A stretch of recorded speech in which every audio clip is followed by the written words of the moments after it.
उत्तर प्रदेश में double engine की सरकार है। उत्तर प्रदेश में मोदी जी का, योगी जी का चेहरा है और मोदी जी का, योगी जी का शासन प्रशासन वहां पर काम करता है।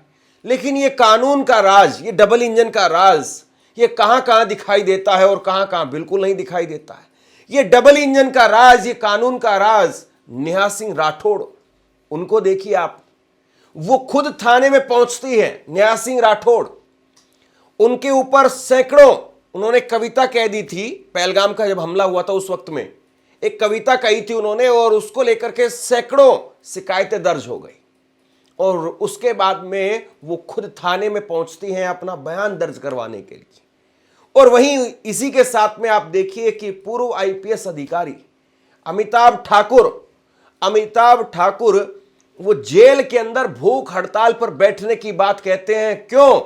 क्योंकि पुलिस ने जिस तरीके से उनको पकड़ा, जिस तरीके का सलूक उनके साथ में किया, इसको लेकर के वो कह रहे हैं कि मुझे सीसीटीवी फुटेज दिया जाए और सीडीआर दिया जाए। लेकिन ये नहीं हो रहा है क्योंकि अमिताभ ठाकुर वो जानते हैं कि किस व्यक्ति के साथ में पुलिस किस तरीके का बर्ताव कर सकती है। लेकिन वो कह रहे हैं कि पुलिस ने मेरे साथ में बड़ा अपराध किया है। और अमिताभ ठाकुर को भी जो गिरफ्तार किया गया है वो भी 26 साल पुराने मामले में, 1999 का कोई केस था, उस केस को निकाल करके फिर से, या उस केस में कुछ नए तहकीकात और नई सबूतों के आधार पर, साक्ष्यों के आधार पर पुलिस ने अब 26 साल के बाद में गिरफ्तार किया। और गिरफ्तार भी तब किया जब वो दिल्ली आ रहे थे। खैर, बात यह है कि एक तरफ जो है वो कानून का राज, शासन प्रशासन यहां दिखाई देता है और दूसरी तरफ आप देखिए यति नरसिंहानंद जैसे लोग वो खुलेआम ये कहते हैं कि इस देश के हिंदुओं को अब बजरंग दल, फजरंग दल जैसे संगठनों से उनका भला होने वाला नहीं है। उन लोगों को, यानी हिंदुओं को, अब आईएसआईएस जैसे संगठन बनाने पड़ेंगे, आत्मघाती दस्ते बनाने पड़ेंगे। इस तरह की बात खुलेआम पूरे एक समूह के लिए, पूरे एक समाज के लिए कोई शख्स कहता है, वहां पर राज जो है वो कानून का कहां है। हालांकि यति नरसिंहानंद पर पहले से कई सारे मुकदमे दर्ज हैं, लेकिन उसके बावजूद आज भी उन पर कोई असर तो दिखाई नहीं देता है। तो वहां कानून कितना काम करता है, कितना काम नहीं करता है, और वहां पर कैसा डबल इंजन है या नहीं है, इस बात को भी जरा देखिए।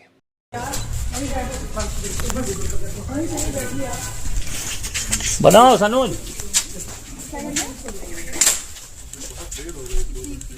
मीटिंग चल रही है। तोड़ दिए कमला ना। हम लोग वेट कर रहे हैं। मेरे थाने में अंदर बैठाइए इनको। ले जाओ, 2 लोग शिवांगी, लक्ष्मी जाओ, ले जाओ अंदर वाले कमरे में। बाहर हो गया। तो नेहा सिंह राठौड़ अपने पति के साथ में लखनऊ के अंदर थाने में गई और थाने में जाकर के वो कहती कि मेरा बयान दर्ज कर लीजिए। अब ये क्यों हो रहा है इनके साथ में? दरअसल इन्होंने 12 मई को, आप अपनी स्क्रीन पर देखिए, 12 मई को एक कविता कही थी, चौकीदार व कायरबा। तो ये इन्होंने कविता कही थी और इसको लेकर के हिंदू संगठनों ने, भाजपा कार्यकर्ताओं ने 12 मई को कविता कही थी और 8 दिन में 20 मई को इनके खिलाफ वाराणसी कमिश्नरेट में 3 जोन के अंदर 15 थानों में 500 से ज्यादा शिकायतें दे दी। अकेले लंका थाने में 318 शिकायतें आई थी। तो इन्होंने कविता कही थी। अब कविता को लेकर के जो है वो विवाद हो सकता है, कविता को लेकर के आपत्ति हो सकती है, बहुत सारी बातें हो सकती है, लेकिन 500 शिकायतें दर्ज हो जाती हैं। समझ रहे हैं आप? अब इसके बाद में जो है इनके घर पर कभी कहा गया कि छापे वो हो रहे हैं, कभी कहा गया कि इनके घर पर जो है वो नोटिस चिपकाया गया है, ये मिल नहीं रही हैं, कभी गिरफ्तारी खबरें आती थी, कभी कुछ आता था। अब ये खुद जो है वो थाने में पहुंची है। मैं जांच में सहयोग हेतु यहाँ पर आई हुई, मुझे अरेस्ट नहीं किया गया है। जो नोटिस दी गई थी कि यहाँ पर आप रात को आई हैं बयान के लिए, क्या बयान आपके दर्ज किए गए? नहीं, अभी बयान दर्ज करने के लिए मैं जा रही हूँ। अगर आप लोग रास्ता छोड़ेंगे तो मैं जा पाऊंगी। क्या पुलिस ने कुछ बताया कि अभी आप? नहीं, पुलिस की तरफ से पहला जो नोटिस है मुझे आज से 14-15 दिन पहले आया हुआ था, तब मेरा अब मैं चलूं। हाँ, तो उस नोटिस पर भी आप बयान देने के लिए आई हैं? हाँ, चलिए, ये मैं चल रही हूँ, मुझे है ना, मैं चल सकती हूँ। ठीक है, आप लोग थोड़ा सा साइड होंगे, अभी निकल के बढ़िया स्पाइक लाइन इंटरव्यू करना पड़ता। आराम से। मैं हूँ, अरेस्ट नहीं किया गया मुझे, कोई बात नहीं भाई। नेहा सिंह राठौड़ कह रही हैं कि उनको गिरफ्तार नहीं किया गया, लेकिन वो थाने में पहुंची हैं अपना बयान दर्ज करवाने के लिए। हालांकि उनका बयान दर्ज नहीं हो पाया क्योंकि शाम 6 बजे के बाद में पुलिस किसी महिला का बयान दर्ज करती नहीं है। लेकिन अब आइए जरा दूसरे मामले पर, अमिताभ ठाकुर वाला मामला। अमिताभ ठाकुर वाला मामला जो है वो आप देखिए, अमिताभ ठाकुर उनको एक ऐसी चौकसी के अंदर लाया जाता, इस तरीके से लाया जाता कि ना जाने कौन बहुत पेशेवर अपराधी हो, कोई बहुत मास्टरमाइंड या कोई ऐसा बहुत इनामी बदमाश हो, ऐसे इस तरीके से उनको जो है लाया जाता है। और जरा आप देखिए, वो खुद कह रहे हैं इस बात को कि मैं अब अनशन पर बैठने जा रहा हूं, मैं भूख हड़ताल पर बैठने जा रहा हूं। क्यों? क्योंकि पुलिस जो है वो मुझे सीसीटीवी फुटेज और सीडीआर नहीं दे रही है। अब देखिए, बड़ी बात यह है, देवरिया जेल के अंदर ये बंद है, और फिर उसके बाद में जो है 1999 का एक मामला, उस मामले के अंदर इनको लाया जाता है गिरफ्तार करके। ये वो शख्स हैं जो मुलायम सिंह यादव, जब अखिलेश यादव चीफ मिनिस्टर थे तो उनके सामने अड़ गए थे, और उस वक्त में भाजपा के तमाम नेता अमिताभ ठाकुर को एक बहुत ईमानदार निष्पक्ष अधिकारी बताते थे। लेकिन आज की स्थिति क्या है? क्योंकि जो सीसीटीवी रिकॉर्डिंग है और जो सीडीआर है, और डिटेल रिकॉर्ड्स हैं और सीसीटीवी रिकॉर्डिंग है, वह मुझे जानबूझ के प्रशासन वाले नहीं दे रहे हैं। मैंने मुख्य सचिव को प्रार्थना पत्र भी दिया है, लेकिन वो जानबूझ के उसको गायब कर रहे हैं ताकि जिन पुलिसकर्मियों ने मेरे साथ अपराध किया उनका बचाव हो सके। मैंने उस संबंध में भी माननीय न्यायालय को अवगत कराया है। हेलो, आइए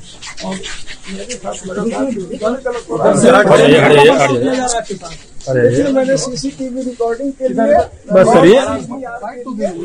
मैंने मांग की है, मुख्य सचिव महोदय को मैंने प्रार्थना पत्र दिया है। मैं कल से इस संबंध में आमरण अनशन पे हूँ, और जब तक सीसीटीवी रिकॉर्डिंग और सीडीआर मुझे प्राप्त नहीं हो जाएगा तब तक मैं अपने बात जारी नहीं रोक सकते हैं। आप लोगों के संज्ञानार्थ बता रहा हूँ, मुझे माननीय न्यायालय पर पूर्ण भरोसा है कि मेरे साथ न्याय होगा। अमिताभ ठाकुर जैसे लोगों को अनशन पर बैठने की बात कहनी पड़ती है सीसीटीवी फुटेज और सीडीआर की मांग के लिए। उनको यह कहना पड़ता है, उनको इस तरीके से पुलिस चौकसी के बीच में लाया जाता है। और दूसरी तरफ यति नरसंगानंद जैसे लोग खुलेआम हिंदुओं को लेकर के क्या क्या बयानबाजी करते हैं, मुसलमानों को लेकर के क्या क्या बयानबाजी करते हैं। ये किसी से छिपा हुआ है क्या? सारे हिंदू कीड़े मकोड़ों की तरह ना मरे, इसके लिए अब हिंदुओं को बहुत गंभीरता से सोचना चाहिए, और हिंदुओं को अब बजरंग दल, फजरंग दल, ये दल वो दल छोड़कर ऐसे संगठन बनाने चाहिए जैसा आईएस है। कम से कम उसकी कार्यप्रणाली आईएस जैसी होनी चाहिए। अपने धर्म के लिए इस तरह का काम करें, तभी हिंदू बच सकेगा। वरना वर्तमान व्यवस्थाएं, चाहे वो सरकार हो, चाहे वो पुलिस हो, चाहे वो प्रशासन हो, उसके भरोसे पर अब हिंदू जीवित नहीं रहेगा। हर हर महादेव, हर हर महादेव, हर हर महादेव। आपसे कुछ कहना चाहता हूं। आज के वक्त में पत्रकारिता करना कितना मुश्किल काम है, लेकिन अगर ऐसे में भी कोई आपकी खबर दिखा रहा है, कोई आपके मुद्दे पर बात कर रहा है, तो आपको भी उसका साथ देना चाहिए। अगर आपको लगता है कि मेरी पत्रकारिता सही है, मैं आपके लिए आपकी खबर वो दिखा रहा हूं, तो ऐसे में आप मेरा सहयोग कीजिए। आप इस वीडियो को जब लाइक करेंगे तो लाइक के साथ में ही एक थैंक्स का बटन आपको दिखाई देगा। उस थैंक्स के बटन पर आप क्लिक कीजिए और जो भी सहयोग राशि दे सकते हैं वो दीजिए। दूसरा, आप चैनल को ज्वाइन कर सकते हैं और चैनल को ज्वाइन करके भी मुझे मदद कर सकते हैं। यति नरसंगानंद जैसे लोग इस तरह का बयान देते हैं, हिंदुओं के बारे में कहते हैं कि हिंदुओं अब बजरंग दल, फजरंग दल जैसे संगठन को छोड़ करके ISIS जैसा संगठन बनाओ, तलवार बांटने से कुछ नहीं होने वाला है, अब तो हिंदुओं को आत्मघाती दस्ते बनाने होंगे। यानी देश के खिलाफ नहीं है क्या ये, कि देश के बहुसंख्यक को आप इस तरीके से भड़का रहे हैं। गाजियाबाद के अंदर, दिल्ली NCR में तलवारें बांटे गई हैं घर घर के अंदर, ये सही है? हालांकि उस मामले के अंदर करीब 8-10 लोगों की गिरफ्तारी हुई है, पुलिस ने 19-20 लोगों को नामजद किया है, लेकिन अभी भी जो पिंकी चौधरी हिंदू रक्षा दल का राष्ट्रीय अध्यक्ष है, उसकी गिरफ्तारी कोई खबर नहीं है। और दूसरी तरफ यति नरसिंहानंद ने यह बयान दिया, इस बयान के बाद में यति नरसिंहानंद की भी कोई गिरफ्तारी खबर नहीं है। लेकिन यहां दूसरी तरफ जो है वो किस तरीके का एक्शन दिखाई दे रहा है, ये आपके सामने है। अब यहां पर अमिताभ ठाकुर, उनकी शनिवार को पेशी हुई और पेशी के दौरान अदालत ने एक तरीके से फटकार लगाई है। कोर्ट ने जांच अधिकारी को तलब किया। ठाकुर के अधिवक्ता अभिषेक शर्मा ने बताया कि यह मामला 1999 से चल रहा है, लेकिन अब तक जांच में कुछ ठोस नहीं मिल पाया है। अधिवक्ता ने कोर्ट से पूरी जांच की निगरानी करने और जांच अधिकारियों IO को दस्तावेज के साथ बुलाने की मांग की है।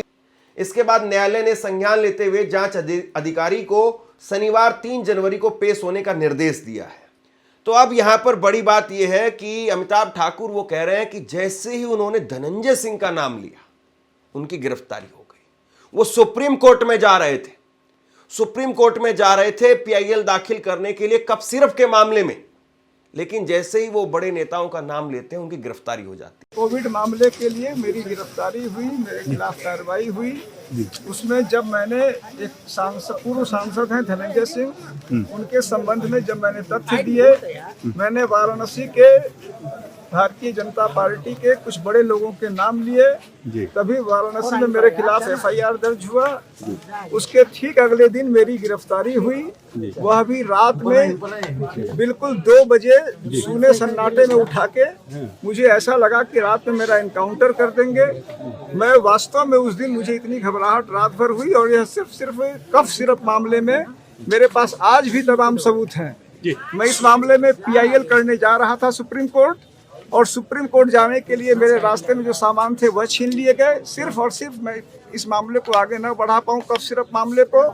असली मुलजिमों को बचाया जा रहा है। शुभम जायसवाल को गिरफ्तार किया गया है, बताया जा रहा है, उस पर क्या कहेंगे? उनके कुछ मेरा मानना है कि शुभम जायसवाल सिर्फ और सिर्फ इसमें एक प्यादा है, इसकी गहरी जड़ें हैं और बहुत बड़े बड़े नाम हैं। 2-3 नाम मैंने खुद बताए।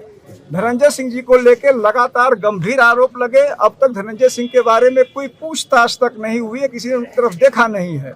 उसके अलावा पूर्वांचल के एक बड़े माफिया हैं, उनके बारे में भी लगातार नाम आ रहा है। अनशन खत्म हो गया कि नहीं? अनशन मेरा, चूंकि माननीय कोर्ट ने कल उसमें सार्थक पहल किया, और देवरिया की जो मेरा था यह CCTV, वह रिकॉर्ड मिल गया है। कई और रिकॉर्ड मिल गए हैं, शेष रिकॉर्ड भी मुझे शेष मिल जाएंगे। इस आशय पे मैंने 15 तारीख तक अपना अनशन स्थगित किया है।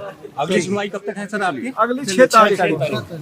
अब वो कह रहे हैं कि उन्होंने 15 तारीख तक अपना जो भूख हड़ताल का प्रोग्राम है उसको स्थगित कर दिया है। तो आप सोचिए कि एक IPS अधिकारी को, जो कि एक पूर्व IPS अधिकारी हैं, उनको धरने पर बैठना पड़ता है। जंतर मंतर पर भी आप देखिए, ये तस्वीरें देखिए, आज उनके समर्थन में उनके संगठन के लोगों ने, आज़ाद अधिकार सेना उनकी एक संगठन है, उनके लोगों ने आज जंतर मंतर पर धरना दिया है। तो इतना सब कुछ करना पड़ता है, तब जाकर के अदालत कहती है कि हाँ साहब ठीक है, हम कर रहे हैं। देखिए बहुत सारी बातें हैं, और ये कहीं ना कहीं जो है वो प्रशासन को, शासन को, और ख़ास तौर पर योगी आदित्यनाथ को और नरेंद्र मोदी को सोचना चाहिए कि क्या वाकई लोगों को ये 2 चीज़ें, 2 बिल्कुल अलग अलग बातें क्या दिखाई नहीं देती है? क्या लोग सोचते नहीं हैं? क्या लोगों में समझ नहीं है? जनता सब देखती है, ये पब्लिक है, ये सब जानती है। शेयर कीजिए इस खबर को, और आप क्या सोचते हैं नीचे कमेंट बॉक्स में लिख करके जरूर बताइए। धन्यवाद।